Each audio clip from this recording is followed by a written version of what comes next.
Levítico, capítulo 18. Nós vamos ler a partir do versículo 24. Mas como eu falei semana passada, eu quero falar sobre três palavrinhas que estão no meio desse texto e que a gente precisa entender o significado delas no contexto da palavra, né? No que Deus está trazendo para nós como entendimento dentro dessa palavra. E aí são perversidade, repugnante e depravação. São essas três palavras que a gente vai dar uma olhada nelas aqui dentro do texto e em seguida a gente vai ler a partir do versículo 24. Eu vou ler o texto de Levítico 18, do 24 até o final, para a gente fazer então a leitura do que nós vamos falar um pouquinho hoje para terminar esse texto. E nisso o pessoal vai chegando e a gente vai falar sobre essas três palavras, tá bom? Então, Levítico capítulo 18, versículo 24 diz assim. Paz, pastor Marcos. Levítico 18, 24 diz assim: Não se contaminem com nenhuma destas coisas, porque assim se contaminaram as nações que vou expulsar da presença de vocês. Até a terra ficou contaminada, e eu castiguei a sua iniquidade, e a terra vomitou os seus habitantes. Mas vocês obedecerão aos meus decretos e às minhas leis. Nem o natural da terra, nem o estrangeiro residente entre vocês farão nenhuma destas abominações, pois todas estas abominações foram praticadas pelos que habitaram esta terra antes de vocês. Por isso a terra ficou contaminada. E se vocês contaminarem a terra, ela os vomitará, como vomitou os povos que ali estavam antes de vocês. Todo aquele que fizer alguma dessas abominações, aqueles que assim procederem serão eliminados do meio do seu povo. Obedeçam aos meus preceitos e não pratiquem os costumes repugnantes praticados antes de vocês, nem se contaminem com eles. Eu sou o Senhor, o Deus de vocês. Então esse é o final, né, do capítulo 18 de Levítico, onde a gente fez toda uma explanação do capítulo 18 a partir do versículo 6, onde o Senhor vai falando não pratique, não desonre, não faça, não tenha relações sexuais, não se contamine, né? E Deus vai dando ali uma relação de situações onde os homens, principalmente, né, eles devem se afastar, né, não cometer tal perversidade, tal pecado, tal impureza. É isso que Deus está falando aqui no capítulo 18. A gente falou um pouquinho dos primeiros versículos, onde Deus estava falando a respeito de práticas que tanto a nação do Egito quanto a terra de Canaã, as nações que moram em Canaã, eles praticam tais coisas. E era por isso que o Senhor estava nesse momento alertando o seu povo Israel a respeito de não se contaminarem com essas práticas, não terem nenhum tipo de atitude como essa que essas nações têm. Então eu só queria frisar isso aqui porque é a parte importante desses textos, é o que para nós precisa ficar muito claro na nossa mente. Quando Deus está dando regras, leis, mandamentos, ordenanças de não fazer algo, isso tem a ver com práticas já existentes. Então sempre lembra disso. Quando Deus está falando alguma coisa na sua palavra a respeito de não praticar, é porque essas práticas já são feitas sobre a terra. E Deus está dizendo que isso é abominação, isso é repugnante, isso é depravação, isso contamina a terra. Gente, quanta contaminação a terra tem tido já nesses quase 6.000 anos de existência desde Adão. Quanta contaminação a terra já tem experimentado, quanto a terra está poluída, vamos dizer assim, de tanto pecado, de tanta depravação, abominação, repugnância, né, diante de Deus. Você imagina se isso tudo tem um cheiro ruim, imagina o cheiro ruim que a terra tem para Deus, né? Eu fico imaginando isso tudo diante de Deus, isso de ponta a ponta do nosso globo terrestre. Imaginem todas as nações da terra, quantas práticas terríveis são feitas diariamente, 24 horas por dia. Deus está vendo tudo isso e Ele está dizendo que a terra está sendo contaminada. E aí depois, em seguida, a gente vai falar um pouquinho sobre essa questão do que Deus está falando a partir do versículo 24, de vomitar, né, da terra estar vomitando os seus moradores. E por que Ele está falando isso então? Como eu tinha prometido semana passada, a gente vai falar sobre essas 3 palavrinhas que estão aqui no meio do texto, tá? Então, capítulo 18, versículo 17, aparece a primeira palavra, que é perversidade, tá? Então, versículo 17 diz assim, ó, Levítico 18, versículo 17, não se envolva sexualmente com uma mulher e sua filha, não se envolva sexualmente com a filha do seu filho ou com a filha da sua filha, são parentes próximos, é perversidade. Então, a primeira palavra que Deus usa aqui para ilustrar para nós o que isso significa para Ele é a palavra perversidade. E está falando a respeito de um homem, de um pai, né, que se envolve ou com a sua neta, né, por parte da filha ou por parte do filho. Então tá falando de uma prática entre parentes muito próximos, e aqui o exemplo é pai com netas, né? O avô, na verdade, né? O avô com as netas. E a palavra de Deus está dizendo que isso é perversidade. Então, o próprio texto inteiro do capítulo 18 vai falar muito sobre a área sexual, sobre essa questão dessa contaminação, né? Entre parentes, entre pessoas da mesma casa, entre o homem e a mulher em várias situações. Deus vai falando isso para nós, mas aqui ele cita a palavra perversidade.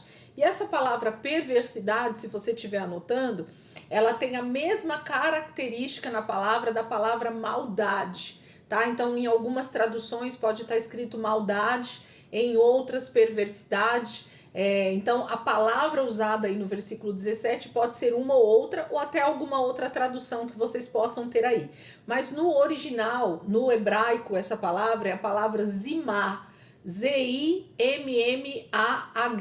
zimah, ok? Que significa incesto, adultério, idolatria e prostituição.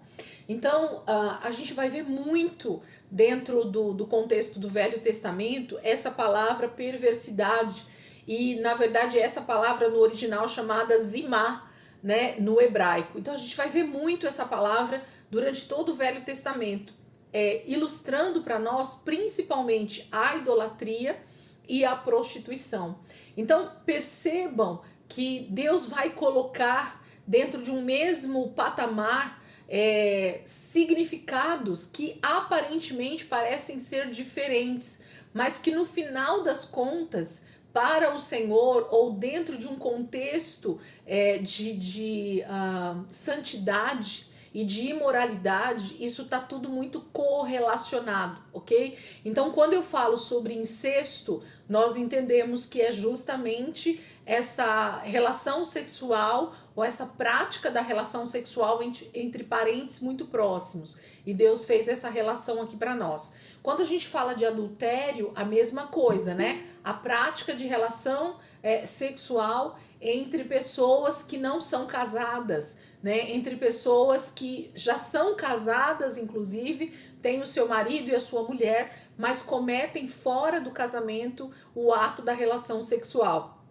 A idolatria, né, que a gente vai entender mais ao longo aí do Velho Testamento, por que Deus faz referência ao ato sexual, colocando como também um significado de idolatria, porque na verdade eu estou adorando o eu, é o meu eu que está sendo adorado, é o meu eu que está sendo satisfeito, quando na verdade a nossa satisfação, o nosso maior prazer precisa estar no Senhor e não na nossa realização no sentido sexual, no sentido de desejos, né? No sentido de estar satisfeitos. Então, por isso que ele coloca como idolatria, é alguém que idolatra o seu eu, as suas vontades, os seus desejos, é alguém que olha somente para a sua própria vontade, a sua carnalidade na sua totalidade. Então, por isso que Deus vai colocar a perversidade como idolatria também. E por último, mas com a mesma força, a palavra prostituição. Então, a palavra zimá, em hebraico, ela tem todas esses significados que abrem ramificações para várias situações dentro da palavra de Deus. Então, a palavra perversidade ou maldade, que é a palavra zimá, significa incesto, adultério, idolatria e prostituição. Então, cada vez que você lê a palavra perversidade ou maldade na Bíblia, se você tiver condições de olhar para esse contexto, provavelmente você vai ver um desses atos ou dessas situações acontecendo que Deus está falando que é perversidade, ok? Uma outra palavra que aparece aí para a gente falar um pouquinho é a palavra repugnante, lá no versículo 22. Então, Levítico 18, versículo 22, diz assim: não se deite com um homem como quem se deita com uma mulher, é repugnante. Então, eu falei para vocês semana passada, esse texto ele tá focado, ele coloca o foco no homem, né, no sexo masculino, aonde o homem precisa se santificar de maneira profunda, de maneira sobrenatural, também na sua área sexual, porque era o homem que tinha todas essas práticas que Deus está falando que não é para Israel cometer.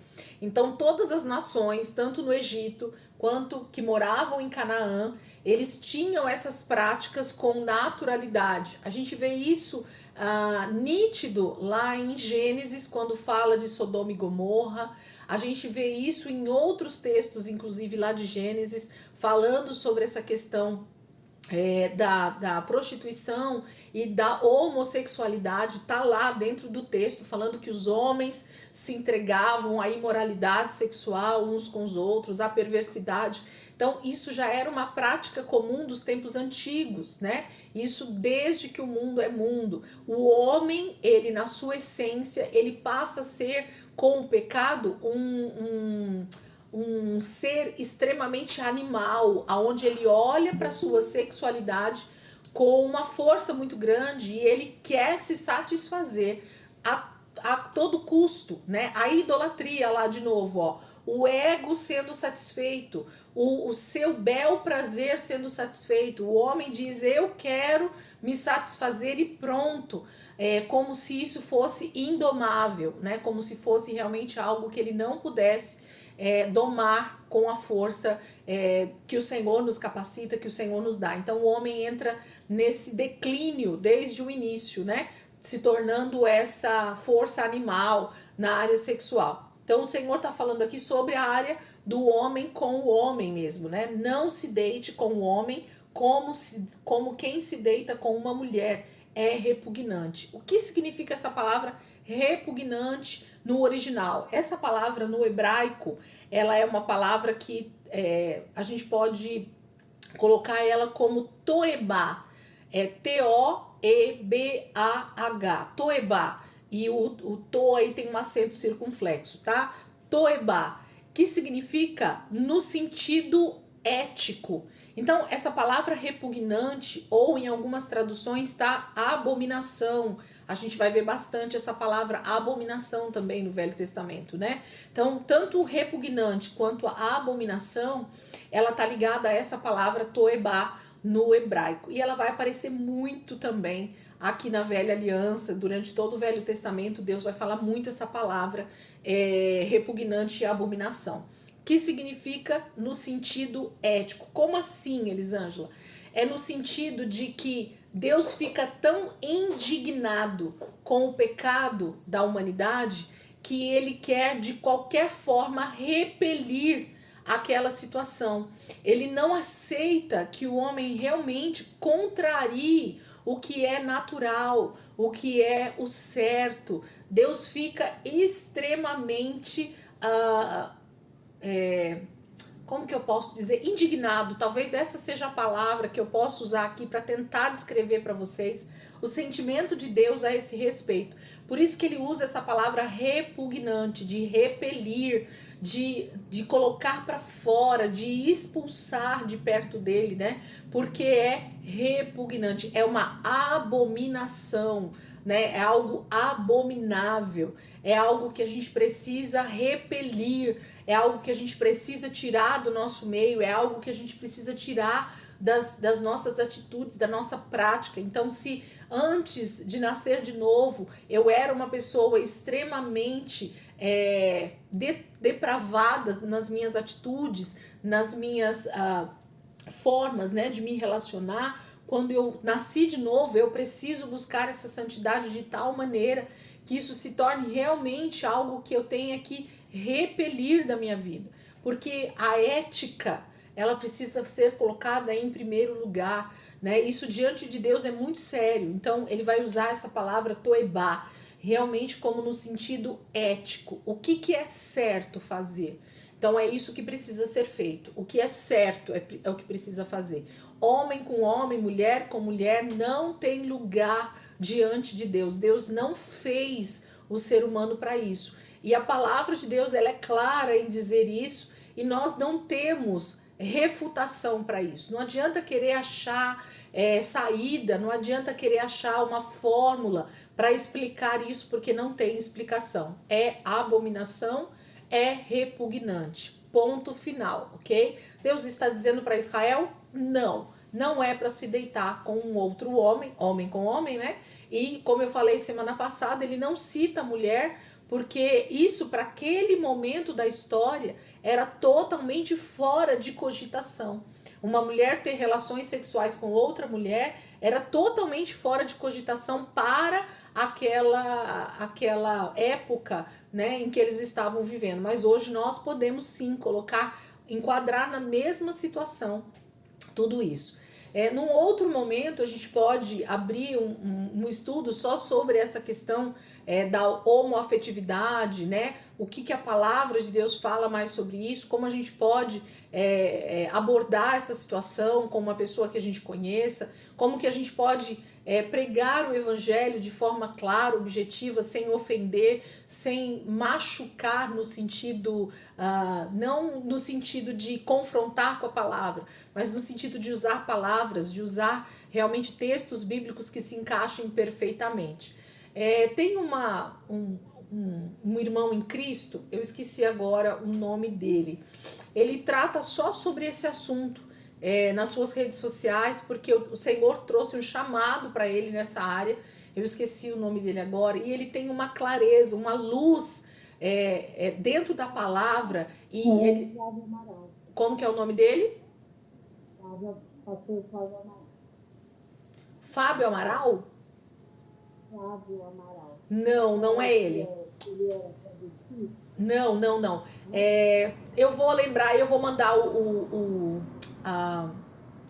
eu vou mandar para vocês a página dele no Instagram, para quem tiver interesse, inclusive, de ouvir um pouco mais sobre esse assunto, ou que tiver alguém, né, na família ou algum amigo, para a gente saber realmente lidar com essa questão.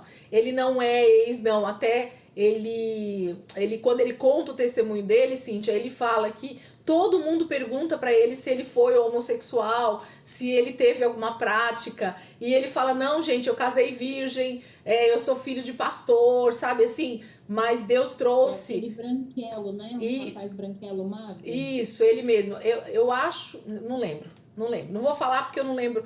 Tá? Me vem a pessoa na mente, mas não vem o nome. E assim, Deus trouxe realmente um assunto para ele, um chamado. Então eu creio que isso vale muito a pena para nós precisamos entender isso. Mas vamos voltar aqui para a palavra. Pastor Marcos, pode falar. Pode falar. Então, o apóstolo Paulo também falando aos romanos, também sobre esse caso de homossexualidade, ele fala dos gentios, né? E semelhantemente também os varões, deixando o uso natural da mulher, se inflamarem em sua sensualidade um para com os outros, varão com varão, cometendo torpezas e mais, e recebendo em si mesmos a recompensa que convinha ao seu erro.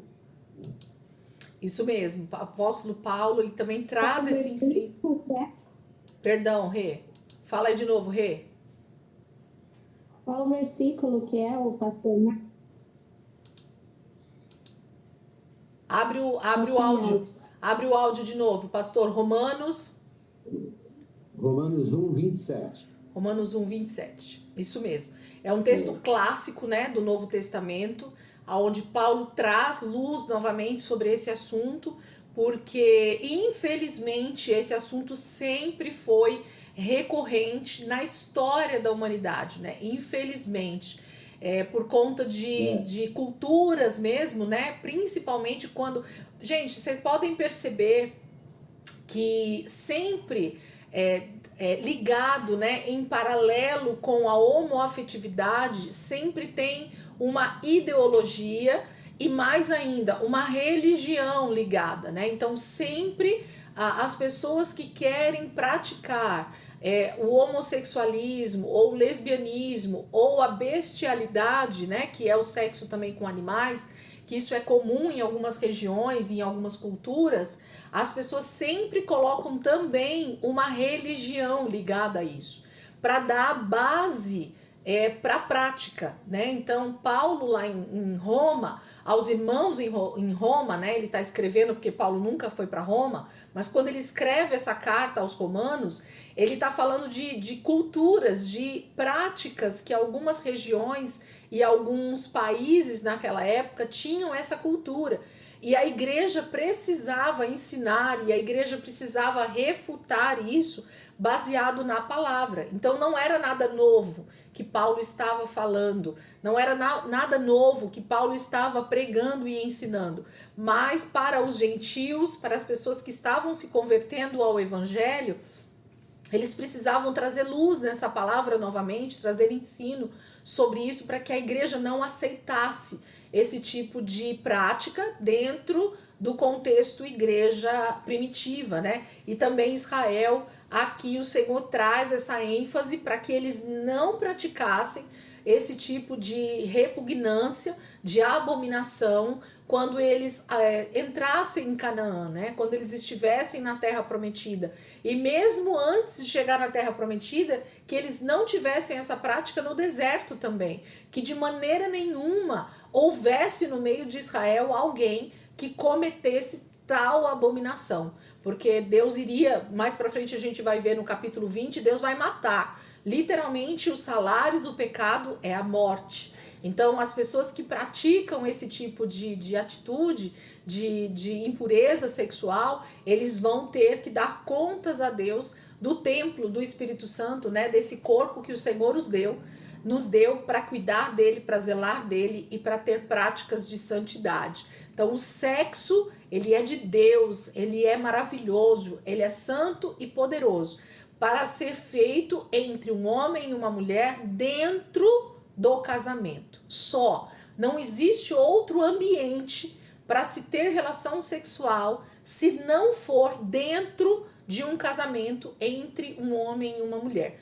Qualquer outra prática fora desse ambiente trata-se de abominação e é repugnante diante do Senhor. É falta de ética, literalmente diante de Deus, tá? Então é algo terrível, Deus vai tratar com isso de forma muito, muito séria, trazendo realmente morte se isso acontecesse no meio de Israel, ok?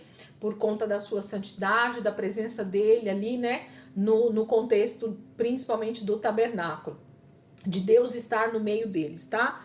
A terceira palavra que eu quero falar com vocês é no versículo 23, bem em seguida. Tá dizendo assim: não tenha relações sexuais com um animal, contaminando-se com ele. Mulher nenhuma se porá diante de um animal para juntar-se com ele. É depravação. Então, Deus coloca novamente uma outra situação onde já existia esse tipo de prática, isso é comum desde a antiguidade, isso até os nossos dias, isso é extremamente comum. Quando eu falo, gente, não é o comum de qualquer pessoa pratica, Mas isso existe desde que o mundo é mundo, tá? E existem pessoas que têm esse tipo de prática e acham natural e se contaminam mesmo com animais, e por isso que a terra está contaminada, ok? Então, essa palavra depravação no original é a palavra tebel, T-E-B-E-L, tebel, tá? E essa palavra significa exatamente isso, violação da natureza ou ordem divina. Então, a pessoa que comete tal prática, ela está violando a própria natureza. Ela está violentando a própria natureza divina. Deus criou seres humanos para serem seres humanos e para se relacionarem com seres humanos, homem e mulher, e dessa relação sexual ter justamente filhos e ser o exemplo mais lindo do que é o casamento e do que é essa relação sexual que Deus fez perfeita. Então, as pessoas que cometem isso estão violando essa natureza divina e violando também a natureza, porque Deus cria animais diversos para ter cada um seu par. Então, o elefante tem a sua fêmea, o leão tem a sua fêmea, o macaco tem a sua fêmea, o cachorro tem a sua fêmea. Então, quando Deus faz isso, ele diz: isso é o natural, isso é o certo. Eu dei os animais, cada um seu par, ok? Deus não criou nenhum animal sem o seu respectivo par, sem o seu respectivo marido ou mulher, vamos dizer assim, né? A sua fêmea para o macho, para que eles pudessem trazer essa reprodução. Então, tudo que sai disso é a chamada bestialidade, no sentido do homem ter algum tipo de relação sexual com algum animal. E imagina a tamanha contaminação e tamanha repugnância e abominação que o Senhor sente quando ele vê uma criação dele, um filho dele, né, um ser humano, seja homem ou seja mulher, tendo esse tipo de prática e achando isso natural. É abominação, é depravação, é uma violação contra a natureza e a ordem divina. Então, quando a gente vê essa palavra depravação dentro da palavra, gente, tragam sempre à memória essa questão da violação da natureza. Deus está dizendo que isso é totalmente fora de qualquer cogitação. Além de ser uma abominação, além de ser uma perversidade, além de já ser tudo que a gente falou até aqui, ainda piora, porque mexe com a natureza. É como se eu estivesse realmente tirando coisas do lugar, divinamente falando, ok? Então é terrível. Vamos agora então para o versículo 24, que eu vou terminar então esse texto com vocês, entendendo tudo isso que a gente falou até aqui e justamente dando o fechamento desse capítulo 18.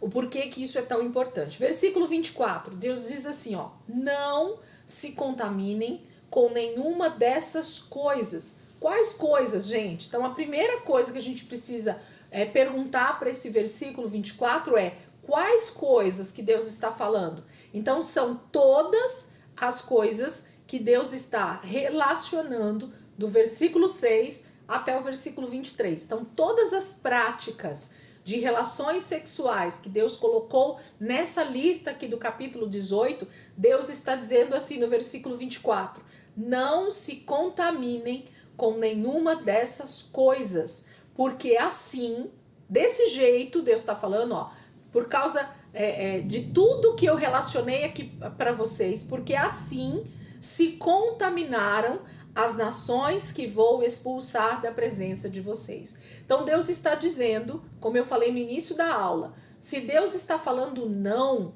para Israel, é porque essas práticas já eram comum no Egito e em todas as outras nações que habitavam Canaã.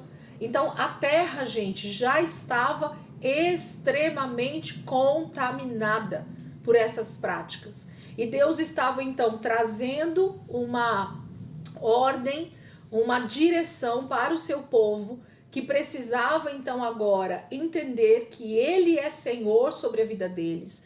Ele os libertou do Egito, o Senhor estava levando esse povo para a terra prometida, ok? Para habitar numa terra que Deus estava dando para eles como herança, mas eles precisavam entender que se eles se contaminassem com essas nações, se eles pensassem em agir como essas nações estavam agindo, eles iam muito provavelmente cair nesse tipo de prática e eles iam se contaminar, ok? A palavra contaminação tem a ver justamente com essa questão de estar contaminado com algum vírus, estar contaminado com alguma sujeira, estar contaminado com alguma prática, tá? Então por isso que essa palavra ela é utilizada por Deus aí, essa contaminação. Quando eu entro em contato com alguém que tem esse tipo de prática, eu acabo me contaminando e isso traz esse vírus para dentro de mim. Eu vou colocar assim só para a gente entender, tá? Então eu passo a ter essa doença dentro de mim, eu estou contaminado com esse vírus. E eu vou ter essas práticas na minha vida também e vou achar natural, e vou achar que é normal isso acontecer. Por isso que as pessoas vão ficando cegas espiritualmente, elas vão ficando cada vez mais cegas a respeito do pecado em que elas estão inseridas, da prática abominável que elas estão cometendo, e para elas tudo tá certo, porque elas estão contaminadas com esse tipo de prática, com esse tipo de pecado. Então o Senhor está falando que as nações que estão ao redor de Israel têm essas práticas, porque assim se contaminaram as nações que vou expulsar da presença de vocês. Gente, Deus está dizendo que ele vai expulsar essas nações da presença de Israel, porque quando eles entrarem em Canaã, se eles ficarem perto dessas pessoas, eles vão se contaminar, percebem? Deus já está sendo claro em dizer que se eu não expulso, se essas pessoas que têm essas práticas não estiverem bem longe de mim, no sentido de relacionamento, no sentido de parceria, no sentido de comunhão, muito provavelmente eu vou me contaminar com essas pessoas. Então Deus está sendo enfático em dizer que ele vai expulsar da presença deles. Gente, aqui nós temos uma profecia ou uma palavra vinda da parte de Deus de forma bem ampla, tá? A palavra está dizendo que Deus vai expulsar as nações que estão morando em Canaã naquele momento e que tem essas práticas.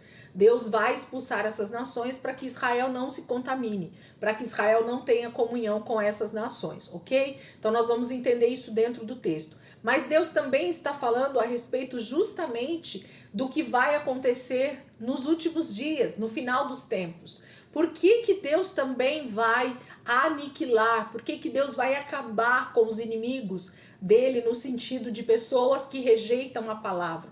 Por que quando Jesus voltar, ele vai acabar com toda iniquidade, com todo pecado? Por que ele vai realmente matar todos os iníquos, todos aqueles que decidem e são abomináveis diante de Deus? Porque quando Deus quer limpar a terra, quando Deus quer colocar o seu povo numa terra limpa, despoluída, né? Deus vai limpar, Deus vai tirar toda a iniquidade, Deus vai trazer saúde para a terra novamente, ok? Então, se eu fico perto de pessoas que têm esse tipo de prática, pode acontecer uma contaminação, pode haver uma queda, né? E eu acabo me contaminando com essas pessoas. Então é disso que Deus está falando. Então Deus está falando para aquele momento em que Israel vai habitar a terra de Canaã, mas Deus também está falando escatologicamente a respeito do tempo do fim. Da mesma forma que Deus está prometendo para Israel que ele vai expulsar as nações que moram em Canaã, Jesus também faz as promessas que na sua volta ele vai restaurar toda a terra e acabar com toda iniquidade, com todo o pecado. E nós vamos habitar a terra que vai ser então restaurada sem pecado, com a presença, com o Senhor Jesus reinando sobre ela. Então nós temos aqui uma promessa dupla, escatológica e para aquele tempo, ok? Então Deus está falando que ele vai expulsar da presença de Israel, de vocês, ó, podem perceber, vou ler de novo o versículo. Não se contaminem com nenhuma dessas coisas, porque assim se contaminaram as nações que vou expulsar da presença de vocês. Então fiquem tranquilos, Israel. Quando vocês chegarem em Canaã, eu vou expulsar desta terra todas essas nações que habitam ali. O novo Éden, exatamente, Rê. Nós estamos com isso muito claro na nossa mente, né? É exatamente isso. A terra vai se tornar novamente um jardim perfeito, onde a presença de Deus vai poder estar junto com os seus filhos, com aqueles que vencerem, né? Estiverem com Cristo até o fim. Versículo 25. Até a terra ficou contaminada, e eu castiguei a sua iniquidade, e a terra vomitou os seus habitantes. Gente, isso aqui está falando de que não só os homens, não só a humanidade, não só os animais, não só aquilo que a gente vê na natureza, mas a própria terra. E quando Deus está falando de terra, Deus está falando exatamente do globo terrestre, ok? Da terra mesmo, onde a gente pisa. A terra, por conta do pecado, por conta das abominações, por conta das práticas do ser humano,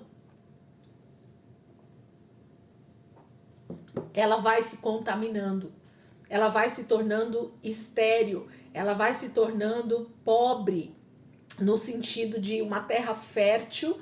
Quando você joga todo tipo de sujeira naquela terra, quando você não aduba a terra corretamente, ela se torna estéril. Então a terra vai se tornando podre, apodrecida, ela não gera frutos como deveria, a terra não é frutífera, a terra não é produtiva, a terra não dá o seu fruto na estação certa, as estações do ano, elas estão totalmente mexidas, né? A gente tem visto isso nos nossos dias, inclusive, com tantos problemas, né, no ecossistema. Tudo isso tem a ver com o pecado que está destruindo o globo terrestre. Então, por conta do pecado, a terra também é contaminada, o Senhor está falando. Então, não só o ser humano é contaminado, mas a terra que ele criou para ser habitação dos seres humanos, para dar o fruto certo na estação certa, para dar a temperatura correta para nós. Então vocês percebem que em alguns lugares está todo mundo morrendo de tanto frio, em outros lugares as pessoas estão morrendo de tanto calor, em outros lugares a terra está literalmente dando tsunamis, muitas chuvas, e tudo está atrapalhado, tudo está fora do eixo. Por quê? Porque a humanidade tem contaminado a terra. E Deus está dizendo aqui que a terra, por causa disso, ela vai vomitar essas pessoas que trouxeram esse tipo de contaminação para ela. Gente, isso está falando de não dá para deixar na terra, não dá para deixar no meu estômago, né? Tudo aquilo que me faz mal quando eu como e que não me faz bem, que não vai ser digerido corretamente. O nosso sistema digestivo, ele entende aquilo como algo ruim e ele automaticamente volta para trás. A gente vomita, né? Literalmente, essa é a prática que acontece conosco. Então é a mesma coisa que Deus está dizendo, a terra vai vomitar. Não dá para deixar na terra aqueles que estão trazendo podridão para ela. Então a terra vai vomitar os habitantes que estão trazendo iniquidade, estão trazendo pecado, estão destruindo a terra. Não vai ficar, né? Então eles vão ser vomitados, eles vão ser mortos, literalmente, eles vão ser exterminados. É isso que Deus está falando. Versículo 26. Mas vocês, Israel, né? Mas vocês obedecerão aos meus decretos e às minhas leis. Nem o natural da terra, nem o estrangeiro residente entre vocês farão nenhuma dessas abominações, pois todas estas abominações foram praticadas pelos que habitaram essa terra antes de vocês. Por isso a terra ficou contaminada. Então percebe? Deus está falando, mas vocês, aí ele está dando um futuro, né? Obedecerão. Então, a partir de hoje, Israel, eu estou dando essas regras, eu estou dando essas leis. Lembra que uma lei só é dada quando existem as práticas, e aí para que não façam mais aquelas práticas, a lei é dada. Então, quando a lei é dada, eu não sou mais um leigo a respeito daquilo. Agora eu vou sofrer as punições por estar quebrando aquelas leis. É isso que vai acontecer a partir de agora com Israel. Então, se até aquele momento eles eram leigos a respeito desse tipo de prática, eles não estavam inseridos nessa cultura, mas agora eles estão conhecendo, Deus está mostrando para eles que isso é errado.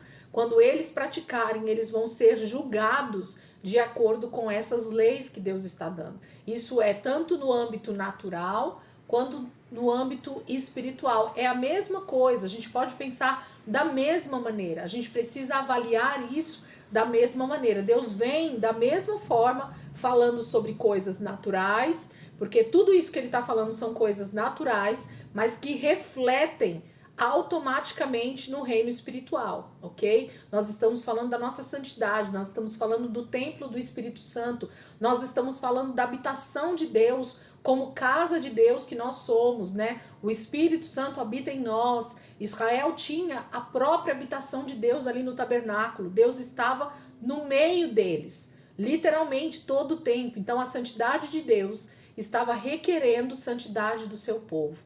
Nós precisamos ser santos, ele vai repetir isso aqui, porque ele é santo. Então ele vai dizer que a terra foi contaminada por essas nações que estão lá e Deus vai expulsar e a terra então vai ser limpa, a terra vai ser descontaminada a partir desse momento. Versículo 28. E se vocês contaminarem a terra, ela os vomitará como vomitou os povos que ali estavam antes de vocês. Todo aquele que fizer alguma dessas abominações, aqueles que assim procederem serão eliminados do meio do seu povo. Obedeçam aos meus preceitos e não pratiquem os costumes repugnantes praticados antes de vocês, nem se contaminem com eles. Eu sou o Senhor, o Deus de vocês. Então Deus está sendo claro, né, gente? Como diz o ditado, a letra está dada, né? Deus está falando com todas as letras para Israel o que eles não devem fazer a respeito de práticas de relação sexual. Então isso está sendo dito com todas as letras, a lei está muito bem colocada. A gente viu que tem exemplos variados aqui para que os homens se santificassem, para que eles buscassem realmente um casamento saudável, uma vida saudável com a sua esposa, para que a terra não fosse contaminada com esse tipo de prática, ok? Capítulo 19, gente, vamos lá? Acho que deu para entender até aqui, né? Se alguém precisar perguntar alguma coisa, podem falar. Capítulo 19, vamos ler. Seguindo aqui. Disse ainda o Senhor a Moisés: diga o seguinte a toda a comunidade de Israel: sejam santos, porque eu, o Senhor, o Deus de vocês, sou santo. Respeite cada um de vocês a sua mãe e o seu pai, e guarde os meus sábados. Eu sou o Senhor, o Deus de vocês. Não se voltem para os ídolos, nem façam para vocês deuses de metal. Eu sou o Senhor, o Deus de vocês. Quando vocês oferecerem um sacrifício de comunhão ao Senhor, ofereçam-no de modo que seja aceito em favor de vocês. Terá que ser comido no dia em que o oferecerem, ou no dia seguinte. O que sobrar até o terceiro dia será queimado. Se alguma coisa for comida no terceiro dia, estará estragada e não será aceita. Quem a comer sofrerá as consequências da sua iniquidade, porque profanou o que é santo ao Senhor. Será eliminado do meio do seu povo. Quando fizerem a colheita da sua terra, não colham até as extremidades da sua lavoura, nem ajuntem as espigas caídas de sua colheita. Não passem 2 vezes pela sua vinha, nem apanhem as uvas que tiverem caído. Deixem-nas para o necessitado e para o estrangeiro. Eu sou o Senhor, o Deus de vocês. Não furtem, não mintam, não enganem uns aos outros, não jurem falsamente pelo meu nome, profanando assim o nome do seu Deus. Eu sou o Senhor. Não oprimam nem roubem o seu próximo, não retenham até amanhã do dia seguinte o pagamento de um diarista, não amaldiçoem o surdo, nem o ponham pedra de tropeço à frente do cego, mas temam o seu Deus. Eu sou o Senhor. Não cometam injustiça, num julgamento. Não favoreçam os pobres, nem procurem agradar os grandes, mas julguem o seu próximo com justiça. Não espalhem calúnias no meio do seu povo. Não se levantem contra a vida do seu próximo. Eu sou o Senhor. Não guardem ódio contra o seu irmão no coração. Antes, repreendam com franqueza o seu próximo, para que por causa dele não sofram as consequências de um pecado. Não procurem vingança, nem guardem rancor contra alguém do seu povo, mas ame cada um o seu próximo como a si mesmo. Eu sou o Senhor. Obedeçam às minhas leis. Não cruzem diferentes espécies de animais. Não plantem 2 espécies de sementes na sua lavoura. Não usem roupas feitas com 2 tipos de tecido. Se um homem deitar-se com uma escrava prometida a outro homem, mas que não tenha sido resgatada, nem tenha recebido sua liberdade, aplique-se a devida punição. Contudo, não serão mortos, porquanto ela não havia sido libertada. O homem, porém, trará ao Senhor à entrada da tenda do encontro um carneiro como oferta pela culpa. Com o carneiro da oferta pela culpa, o sacerdote fará a propiciação pelo ofertante perante o Senhor, pelo pecado que cometeu. Assim, o pecado que ele cometeu será perdoado. Quando vocês entrarem na terra e plantarem qualquer tipo de árvore frutífera, considerem proibidas as suas frutas. Durante 3 anos vocês a considerarão proibidas, não poderão comê-las. No 4º ano, todas as suas frutas serão santas, será uma oferta de louvor ao Senhor. No 5º ano, porém, vocês poderão comer as suas frutas, assim a sua colheita aumentará. Eu sou o Senhor, o Deus de vocês. Não comam nada com sangue, não pratiquem adivinhação nem feitiçaria. Não cortem o cabelo dos lados da cabeça, nem aparem as pontas da barba. Não façam cortes no corpo por causa dos mortos, nem tatuagens em vocês mesmos. Eu sou o Senhor. Ninguém desonre a sua filha, tornando-a uma prostituta, senão a terra se entregará à prostituição e se encherá de perversidade. Guardem os meus sábados e reverenciem o meu santuário. Eu sou o Senhor. Não recorram aos médiuns, nem busquem a quem consulta espíritos, pois vocês serão contaminados por eles. Eu sou o Senhor, o Deus de vocês. Levantem-se na presença dos idosos, honrem os anciãos, temam o seu Deus. Eu sou o Senhor. Quando o estrangeiro viver na terra de vocês, não o maltratem. O estrangeiro residente que viver com vocês deverá ser tratado como natural da terra. Amem-no como a si mesmos, pois vocês foram estrangeiros no Egito. Eu sou o Senhor, o Deus de vocês. Não usem medidas desonestas quando medirem comprimento, peso ou quantidade. Usem balanças de pesos honestos, tanto para cereais quanto para líquidos. Eu sou o Senhor, o Deus de vocês, que os tirei da terra do Egito. Obedeçam a todos os meus decretos e a todas as minhas leis e pratiquem-nos. Eu sou o Senhor. Capítulo 19, gente. O Senhor está sendo sempre enfático em colocar no final de cada texto, de cada lei, de cada versículo, eu sou o Senhor. Então, Deus está sempre nos lembrando a respeito do seu senhorio sobre nós, de que nós não somos de nós mesmos, de que nós todos fomos comprados por um alto preço, de que nós todos éramos escravos de Faraó, no caso aqui de Israel, né, do contexto de Levítico. Deus está lembrando Israel a respeito de onde eles saíram, do que eles eram antes que Deus os alcançasse ali no Egito, antes que Deus usasse de misericórdia e fizesse promessas tão poderosas para eles de que os levaria para uma terra que mana leite e mel, uma terra que já está pronta, preparada para eles. Então, essa questão de lembrar Israel a respeito do senhorio dele, diz para eles o tempo inteiro, não é mérito de vocês, é graça. Então, da mesma forma que nós hoje devemos compreender esse senhorio de Cristo sobre nós, que nós também éramos escravos e fomos libertos. Nós não somos de nós mesmos, nós pertencemos a um Senhor que está sobre as nossas vidas. Nós não temos domínio sobre as nossas vontades, porque Ele é Senhor sobre as nossas vidas. Então tudo que nós temos é dele.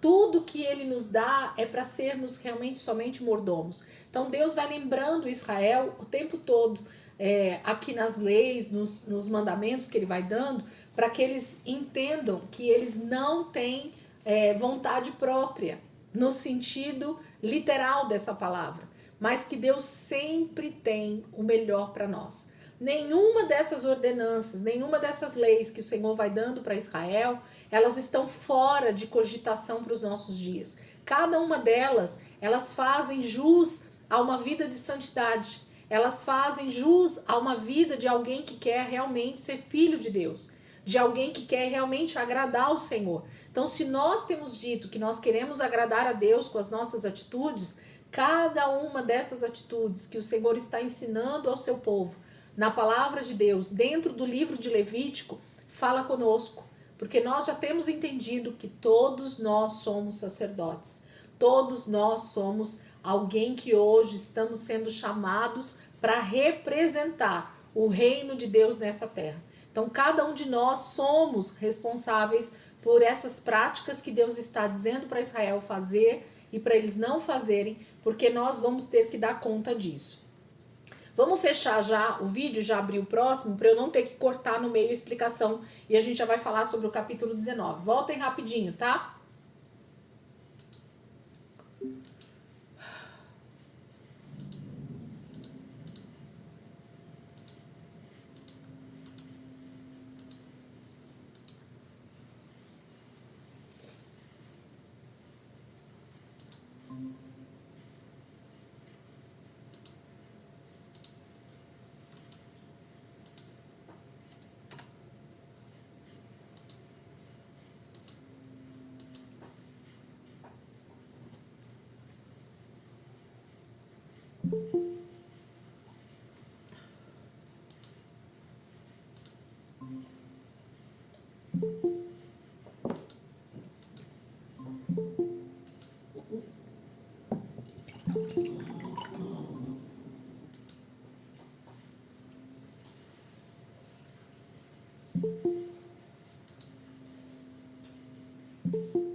Vamos lá, galera? Capítulo 19, então.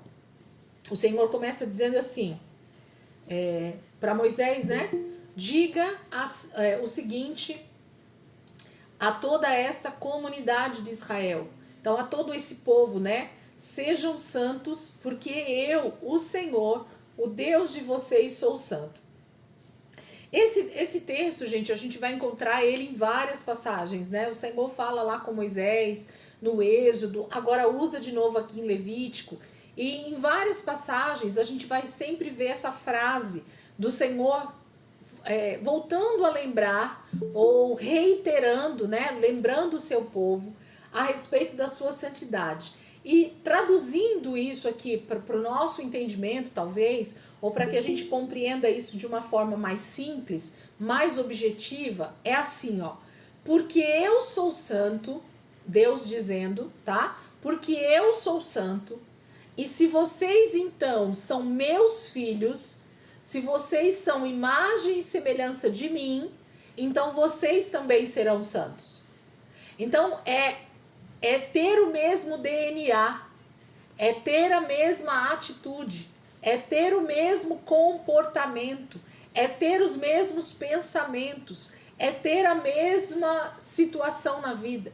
Deus está dizendo exatamente isso. Sejam santos, porque eu, o Senhor, o Deus de vocês, sou santo. Vocês querem realmente me representar? Vocês querem realmente ser meus filhos? Vocês querem realmente ser alguém que está seguindo a minha palavra, está seguindo a minha lei, então vocês precisam ser como eu sou. Então, Deus diz isso porque nós somos capazes, tá? Deus nunca vai nos pedir algo que fosse impossível conseguir fazer ou conseguir realizar. Então, quando Deus diz, sede santos, porque eu sou santo, Deus está dizendo assim, a mesma essência, o mesmo DNA, a mesma condição que eu como pai tenho de ser santo. Se vocês nasceram de mim, se vocês são meus filhos, vocês podem ser como eu sou. Então, coloquem o exemplo aí, os filhos de vocês, quem aqui tem filhos, sabe o que eu estou querendo dizer. Quando você diz para o seu filho, não use drogas, meu filho. Por que, pai, que eu não devo usar drogas? Porque eu nunca usei, nunca precisei disso. Entende? Meu filho, não se prostitua. Por que, pai, que eu não devo me prostituir? Todo mundo fala que é legal. Não, não é bom. Eu consegui me manter santo, você também pode. Então, é disso que Deus está falando. Quando ele diz, ele está dizendo, primeiro eu dou o exemplo de ser santo, porque ele é Deus, porque ele é Senhor. E em seguida ele diz, vocês também podem. Então, quando Deus diz isso, gente, ele está dizendo de uma capacitação que ele nos dá, de uma condição espiritual que ele nos dá. Hoje, principalmente com a graça, e com a graça que eu quero dizer, com a capacitação que vem do Espírito Santo de Deus, que habita dentro de nós, isso é muito mais possível do que com Israel. Israel, eles precisavam seguir essas leis que nós estamos lendo à risca. Isso determinava a santidade deles.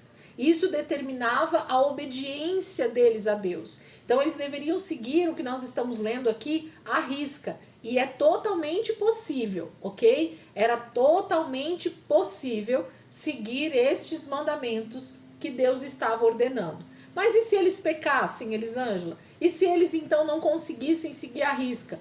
Deus também dava o escape. Deus também dava a condição de voltar à comunhão. Isso é maravilhoso. E hoje continua sendo assim. Nós também temos o escape, que é o arrependimento, que é a confissão de pecados, que é realmente mudarmos a nossa atitude, e o sangue de Jesus nos purifica de todo pecado. E o sangue dos animais, ali no momento do sacrifício, também os purificava de todo pecado. Percebem que a mesma condição que nós temos hoje de sermos santos, porque Deus é santo, Deus também pede isso para Israel, ali naquele contexto, porque a sua presença estava ali com eles constantemente. E o Senhor estava dando mandamentos e ordenanças claras, objetivas. Tá aqui tudo escrito, é só seguir a cartilha. Seguiu a cartilha, vai dar tudo certo no final. Você vai viver, a palavra vai falar, né? Então, por que é que nós temos que ser santo? Porque o nosso Pai é santo. Se você é a imagem e semelhança de Deus, você também deve ser santo. Elisângela, o que é ser santo? É nunca pecar? Sim e não. Como sim e não, Elisângela? Sim, porque nós temos o DNA e a essência de Deus e nós podemos, então, estar sempre buscando a santidade e não estarmos em pecado, ok? Isso é possível. E por que não? Por que não? Porque pode acontecer de você cair em pecado, sim, mas se você cair, ainda assim, existe o arrependimento para que você volte à comunhão e volte a estar em santidade. Então, a gente tem condições de permanecer uma vida de santidade, conhecendo a palavra, sabendo o que Deus deseja de nós como filhos, tendo comunhão com esse Deus, com um relacionamento mais profundo a cada dia, e assim nós vamos nos tornando cada dia mais a semelhança de Jesus Cristo. Jesus foi o exemplo mais claro para nós de alguém que é nascido da carne, né? Tipo, nasceu, viveu neste mundo, mas não pecou. Jesus não teve pecados. Por quê? Porque ele estava sendo santo, como o Pai é santo. Então, aquilo que o Pai é, o Filho vai ser. Se nós não temos sido santos, é porque nós não temos seguido o DNA do nosso Pai. Talvez nós temos sido filhos de outro. E a palavra vai ser muito clara de quem que nós somos filhos. João vai falar isso com muita dureza, né? O Evangelho de João, quem nunca leu, leia lá os textos que João escreve. Jesus, na verdade, falando, né? Que nós somos filhos do diabo se nós não somos obedientes à palavra de Deus. Porque ou você é filho de Deus e obedece ao que teu pai diz, ou você, se você não obedece a Deus, então você é filho de outro. E Jesus não mete palavras em dizer que nós somos, se nós não estivermos obedecendo a sua palavra, não sendo santos como o Pai é santo, nós somos filhos do diabo. Por quê? Porque nós estamos seguindo a cartilha do nosso pai deste século, né? Então, se nós estamos vivendo em pecado, nós temos seguido a cartilha do diabo, tá? Então, quando João vai dizer isso, ele fala de forma, ele escreve, né, de forma muito clara o que Jesus disse: vós sois filhos do diabo. Então, é muito claro isso. Só existem dois pais, né? O Pai Celestial e o Pai das luzes, em quem não há variação, né? Não há nenhum tipo de pecado, e nós podemos ser como ele é, ele nos dá essa condição. E também existe o pai deste mundo, o pai da mentira, o pai das trevas, né? Que é o diabo. Então, você só pode ser filho de um dos dois, não tem como ser filho dos dois, ok? Ou você tem DNA de um, ou você tem o DNA de outro. Ou você é nascido de Deus e você pratica então a palavra de Deus, ou você é nascido neste mundo da carne e do pecado e vai praticar sim as coisas que é deste mundo, do pecado e do pai das trevas. Ok, queridos? Então vamos voltar aqui. Então Deus está nos dando condição de sermos santos como ele é santo. Então ele está dizendo: sejam meus imitadores. Versículo 3. Respeite cada um de vocês a sua mãe e o seu pai, e guarde os meus sábados. Eu sou o Senhor, o Deus de vocês. Gente, a partir daqui, nós vamos ver quase que 90% do que Deus está falando sobre algumas regras, algumas leis a partir desse capítulo 19. Ele vai falar ligando com os mandamentos que estão lá em Êxodo capítulo 20. Então, a mesma lei que Moisés trouxe ali do Monte Sinai e falou ao povo, o Senhor novamente está lembrando eles sobre essas leis. E mais uma vez eu vou dizer, quando Deus fala que o principal mandamento é amar a Deus sobre todas as coisas, com todo o meu entendimento, e no final ele diz, e ao próximo como a si mesmo. Gente, Deus vai trazer uma força tão grande para nós de entendimento de que aquilo que eu não quero para mim, eu não posso fazer contra o meu próximo. É uma lei muito forte de Deus isso. É a coisa talvez mais clara que existe dentro da palavra. Deus está dizendo que se nós queremos ser filhos de Deus, nós precisamos tratar o nosso próximo com a mesma qualidade de vida que nós queremos para nós. Então, tudo aquilo de bom que você deseja que Deus faça por você, você precisa fazer pelo teu próximo também. Tudo aquilo que você não quer para a sua vida, literalmente, você não pode fazer contra o seu próximo. Se tem uma coisa que desagrada a Deus, é quando nós ofendemos, é quando nós fazemos algo contra o nosso próximo. Porque ele é nosso irmão. Nós precisamos ter consciência disso, gente. E quando eu falo irmão, eu não estou falando na questão de igreja cristã, igreja evangélica. Não, estou falando de criação de Deus. Deus criou todos os seres humanos à sua imagem e à sua semelhança. Então nós somos todos filhos do mesmo Pai e, consequentemente, nós somos todos irmãos. E desde o princípio, Satanás tenta justamente atacar e destruir essa questão da irmandade, essa questão da filiação, essa questão de eu olhar para o meu próximo e não ver essa realidade espiritual.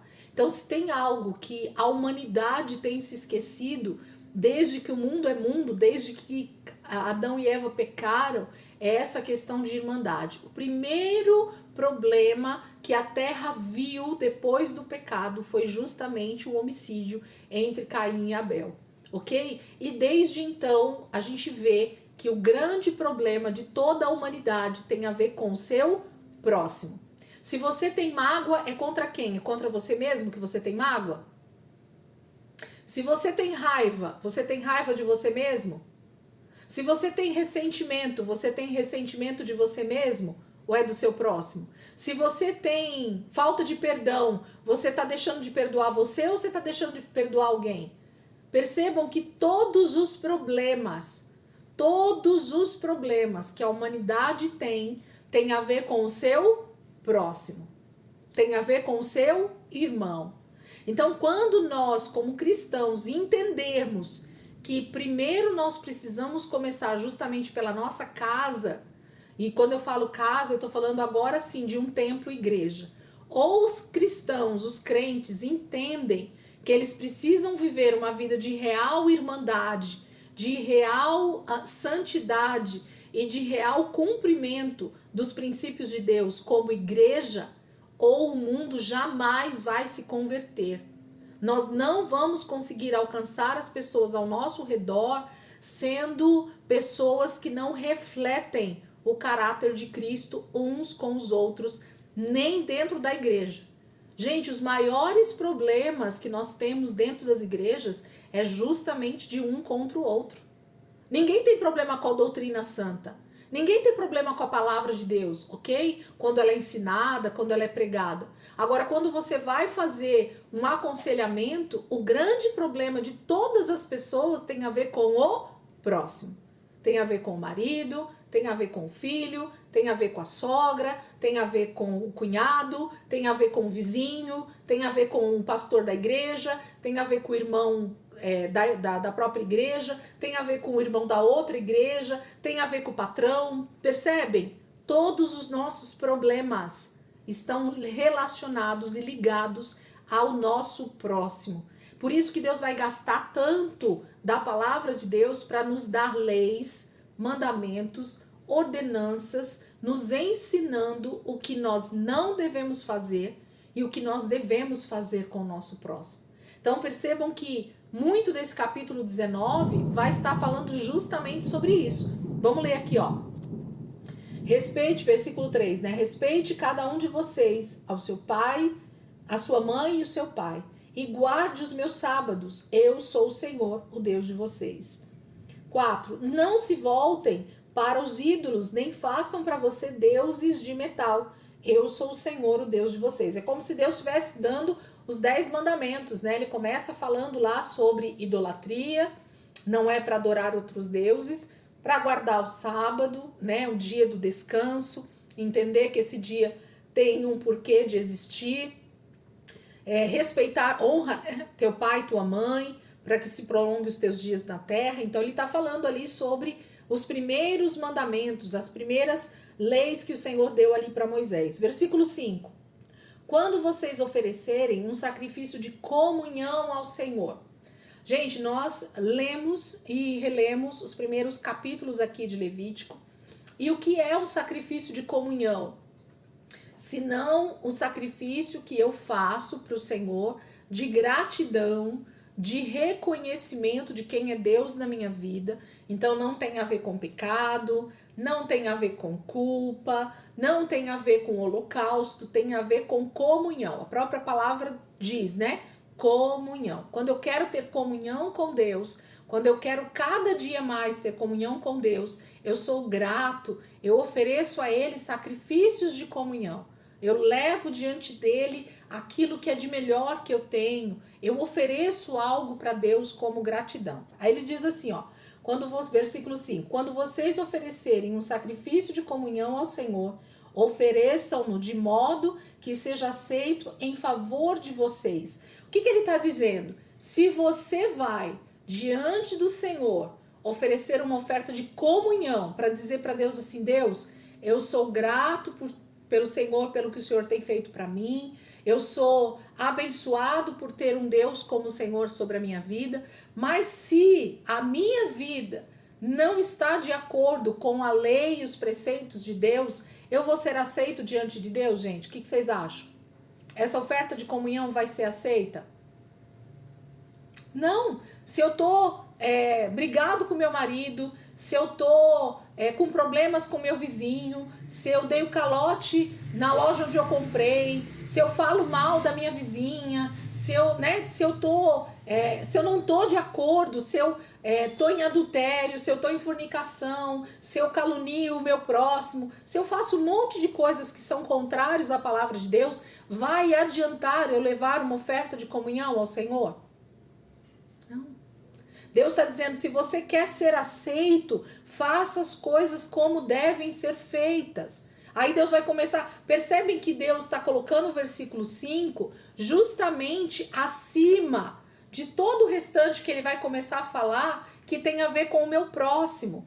Tudo na palavra tem um porquê, gente. Você quer ser aceito por Deus? Existe a forma de agradar a Deus. Qual é a forma de agradar a Deus? Sendo verdadeiro com o meu próximo, sendo alguém que reflete o caráter de Deus com o meu próximo, sendo alguém verdadeiro com as pessoas que estão ao meu redor, tendo o caráter de Deus na minha vida, sendo realmente um filho de Deus. Aí ele vai dizer assim, ó, versículo 6, terá que ser comido no dia em que o oferecerem, ou no dia seguinte, o que sobrar até o terceiro dia será queimado. Então existe uma forma de se levar oferta de comunhão, de se sentar à mesa para ter comunhão com o Senhor e com o próximo. Por quê? Porque se isso não for feito como Deus disse que deve ser feito, ele não vai ser aceito.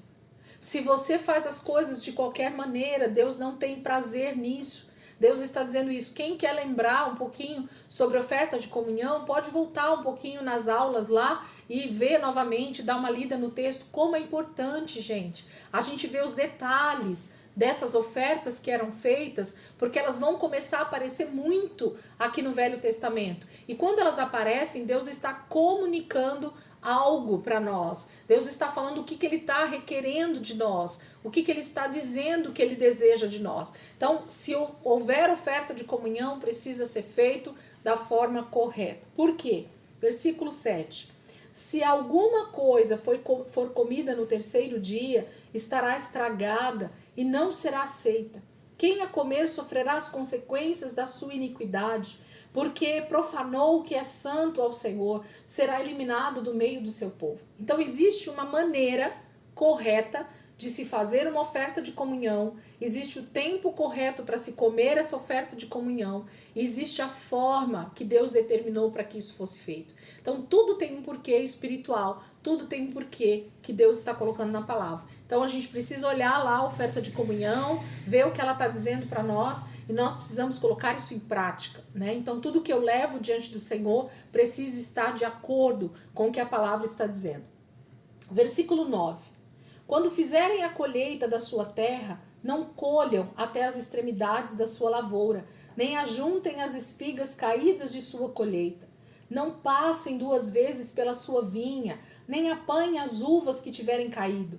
Deixem-nas para o necessitado e para o estrangeiro. Eu sou o Senhor, o Deus de vocês. Gente, esse princípio bíblico, ele é tão lindo, ele é tão poderoso, ele é tão de um espírito de irmandade tão grande. Deus está dizendo assim, sempre vai haver pessoas necessitadas, sempre vão haver pessoas que precisam da nossa ajuda, sempre, gente. Desde que o mundo é mundo, a humanidade infelizmente tem problemas com o pecado e por causa disso, elas infelizmente enfrentam problemas na sua vida, ou mesmo as situações econômicas. Isso tem a ver com a maldade do outro, isso não tem a ver comigo. Então, infelizmente, a economia no mundo sempre vai estar oscilando, sempre vai ter problemas. E aqueles que tiverem mais condições do que o seu irmão que está passando por algum problema, precisa usar de generosidade para suprir a necessidade do seu próximo de acordo com a sua situação.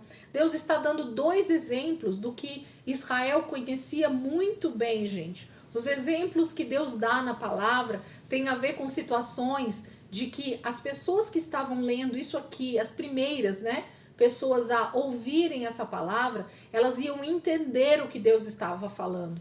Deus sempre precisa falar, primeiramente, com quem está ouvindo pela primeira vez essa mensagem.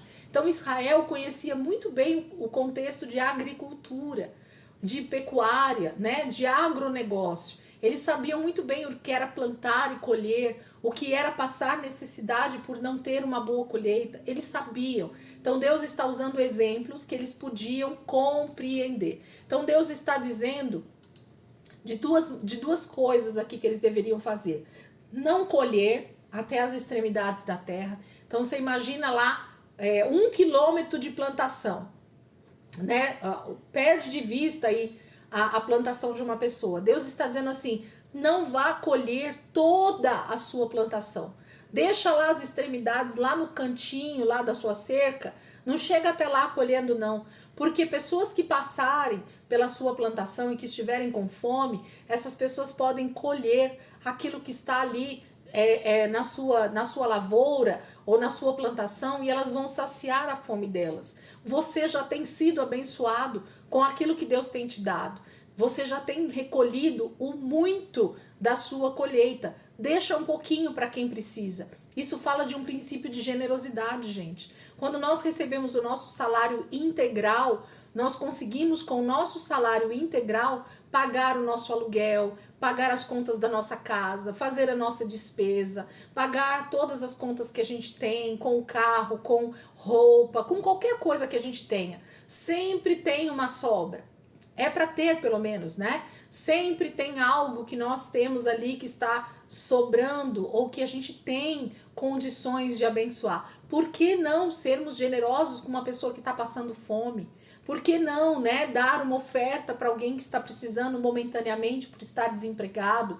Por que não levar uma cesta básica para uma família que está momentaneamente com dificuldades? Percebem que o exemplo é o mesmo, gente. É o mesmo. O princípio da generosidade com os filhos de Deus. Lembra que nós estamos falando dos nossos irmãos, do nosso próximo? Deus está nos ensinando a ser filhos de Deus. Se Deus tem nos dado uma colheita maravilhosa na nossa vida, por que não deixarmos as extremidades, deixarmos ali um pouquinho do nosso dinheiro para ofertarmos, sim, para sermos generosos com pessoas, sim? Por que eu preciso gastar tudo comigo? É disso que Deus está falando. Não colha até as extremidades, não queira só para você, não seja alguém ganancioso com a prosperidade que Deus tem te dado. Isso são princípios da palavra de Deus que não mudam, seja em Levítico ou seja hoje no século 21, em 2024. Deus está nos ensinando da mesma maneira a viver uma vida de irmandade, de viver com o nosso próximo aquilo que a gente gostaria que fosse feito para nós. Se nós estivéssemos passando por dificuldade financeira, o que nós gostaríamos que o nosso próximo fizesse? De que maneira que a gente gostaria que ele agisse conosco?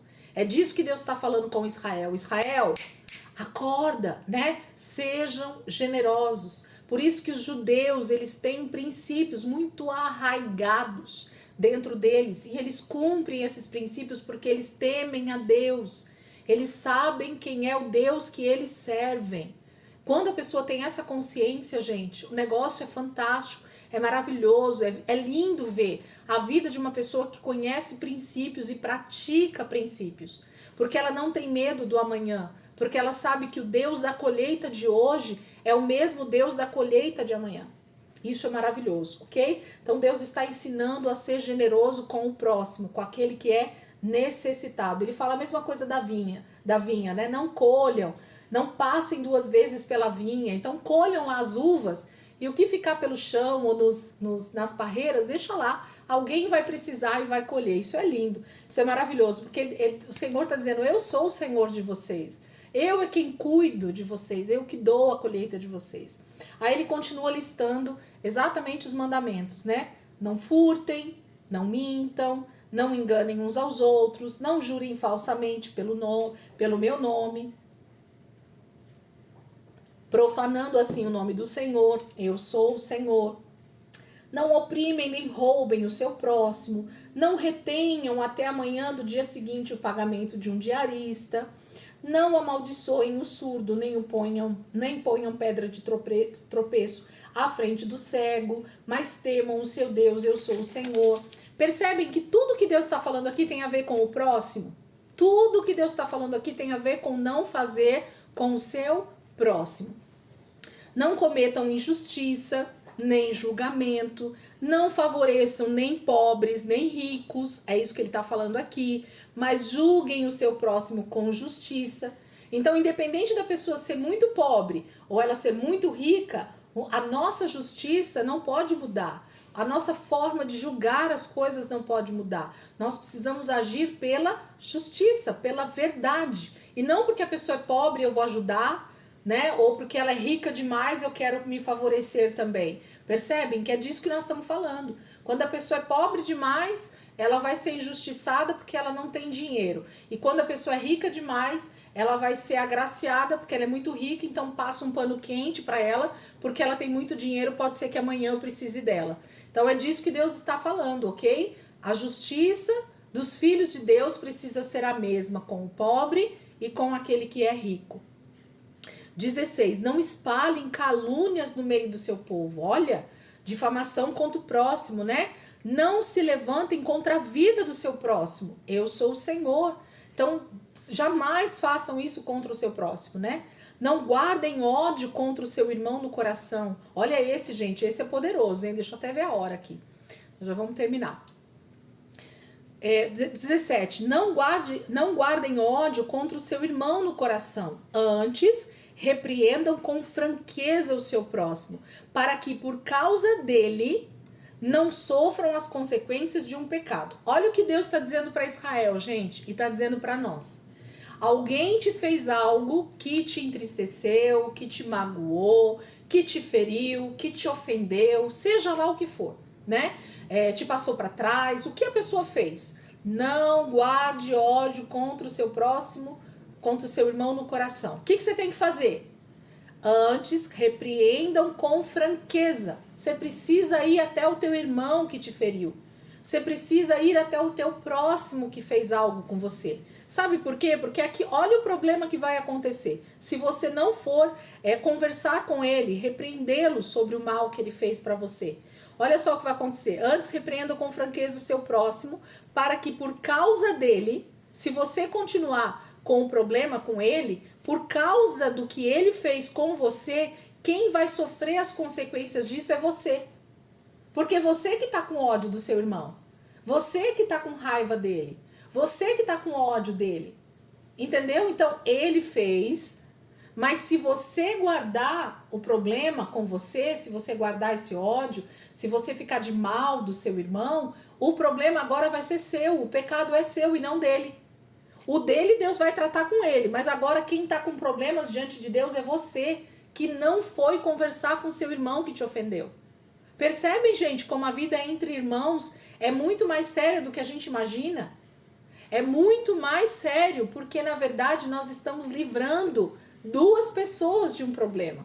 A pessoa que te ofendeu, porque talvez ela precisa ser corrigida na sua prática, porque ela não está sabendo agir corretamente com o próximo, mas você também que agora é mais maduro, ou que sabe que aquela pessoa cometeu algo que não tá legal, você também não pode deixar de repreendê-lo, porque senão você também tem outro problema sério aí. Porque você tá deixando o teu irmão continuar em pecado, continuar ofendendo o próximo. Percebe o erro dos dois lados? Então Deus está trazendo correção. Versículo 18. Não procurem vingança, nem guardem rancor contra alguém do seu povo, mas ame cada um o seu próximo como a si mesmo. Eu sou o Senhor. Obedeçam as minhas leis. Aí ele começa a falar a respeito de natureza, né? Não cruzem diferentes espécies de animais. Dá problema, né? Deus criou um DNA para cada animal. Não plantem duas espécies de sementes na sua lavoura. A mesma coisa, né? Dá problema também quando você planta duas sementes no mesmo lugar. Não usem roupas feitas com dois tipos de tecido. Gente, isso aqui tem algum mistério. Eu não sei falar para vocês, mas Deus tinha um porquê de dizer isso para Israel, ok? Para eles não fazerem roupas com lã e linho, né? Tinha algo aqui de especial nisso. Deus estava ensinando o seu povo. Versículo 20. Se um homem deitar-se como escrava, ele está falando sobre um homem tomar por mulher uma escrava dele, mas que estava prometida para uma outra pessoa. Mas ela não foi liberta ainda, né? Não pagaram pela libertação daquela escrava. Então, aquele senhor ainda tinha domínio sobre aquela escrava, mas ele cometeu algo ruim, ele cometeu algo que não deveria ser feito. Então, ele vai ter que levar uma oferta pela culpa. Lembra da oferta pela culpa? Não é uma oferta por pecado, mas é uma oferta que você faz ao Senhor porque você fez algo que desagradou o seu próximo. Vou ler de novo o versículo e vocês veem se vocês conseguem entender. Se não entender, vocês já me perguntam, que a gente tira a dúvida. Olha o que esse homem devia fazer. Se um homem deitar-se com uma escrava prometida a outro homem, mas que não tenha sido resgatada, nem tenha recebido sua liberdade, aplique-se a devida punição. Então aquele homem vai ser punido por ter deitado com aquela mulher que estava prometida, mas a escrava ainda era dele, então ele tinha direito por ela, tá? Contudo, não serão mortos, não é problema de pecado. Aquele homem tomou uma mulher que era ainda virgem, solteira, então tá tudo certo, não é um problema de adultério, ele não tem que ser morto. Só que ele cometeu algo contra o seu próximo. Lembra que nós estamos falando contra o próximo? Ele ofendeu um homem que aquela mulher tinha sido prometida para ele. Então agora ele vai ter que reparar esse erro diante do Senhor. Então ele vai fazer uma oferta pela culpa. 21. O homem, porém, trará ao Senhor à entrada da tenda do encontro um carneiro como oferta pela culpa. Com o carneiro da oferta pela culpa, o sacerdote fará propiciação pelo ofertante perante o Senhor, pelo pecado que cometeu. Assim, o pecado que ele cometeu será perdoado. O pecado que ele cometeu não foi contra o Senhor, porque a mulher era virgem e a mulher era solteira. Tá tudo certo. O pecado que ele cometeu foi contra o próximo, contra o homem que era aquela moça prometida. Por isso que ele vai ter que fazer uma oferta pela culpa e não uma oferta pelo pecado contra Deus. Oferta pelo pecado, que está lá nos primeiros capítulos, fala de pecado contra Deus. Oferta pela culpa fala de pecados contra o meu próximo, ok? Essa é a diferença de uma oferta para outra. Depois, se vocês quiserem relembrar, vai lá que eu falei tudo isso quando a gente falou das ofertas, tá?